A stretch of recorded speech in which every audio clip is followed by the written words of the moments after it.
টোটো উল্টে গিয়ে বড়সড় এক বিপদ ঘটলো। তার আগে কোথায় যাচ্ছি সেটা তোমাদের সাথে শেয়ার করি। গিয়েছিলাম ঠাকুর বাড়িতে। প্রতি বছরে না এবছর বালক ব্রহ্মচারী মহারাজের নাম কীর্তন অনুষ্ঠিত হয়েছিল। এখানে আমার মা দেখো সকলকে ভোগ প্রসাদ দিতে ব্যস্ত।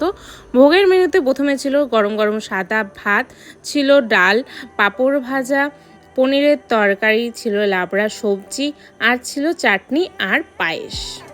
এদিকে দেখো দুপুরের ভোগ প্রসাদ বিতরণ পর্ব শুরু হয়ে গেছে। সকলে ভোগ প্রসাদ খাচ্ছে। পার্সোনালি আমার ভোগ প্রসাদ খেতেও তো দারুণ লাগে। তোমাদের কার কার ভোগ প্রসাদ খেতে ভালো লাগে কমেন্টে জানিও। এখানে দেখো আমিও কিন্তু বসে গেছি ভোগ প্রসাদ খেতে। এবার আসে আসল ঘটনা। এই ফল প্রসাদগুলো নিয়ে যাওয়া হচ্ছিল মন্দিরের জন্য, সেই কারণে টোটো গেছে উল্টে। তারপর আর কি অনেক কষ্টে কাকিমণি আর পিসি টোটোটাকে ঠেলে ঠেলে রাস্তায় ওঠালো। তারপর আমরা গেলাম মন্দিরে। আজকে ছিল মন্দিরে ভাইয়ের ওজন। এই যে ফলগুলো দেখছো, ভাইয়ের ওজন অনুযায়ী ফলগুলো ঠাকুরের মন্দিরে দেওয়া হবে। আজকের ব্লগটা এই পর্যন্তই। দেখা হচ্ছে নেক্সট ব্লগে। ততক্ষণের জন্য বাই।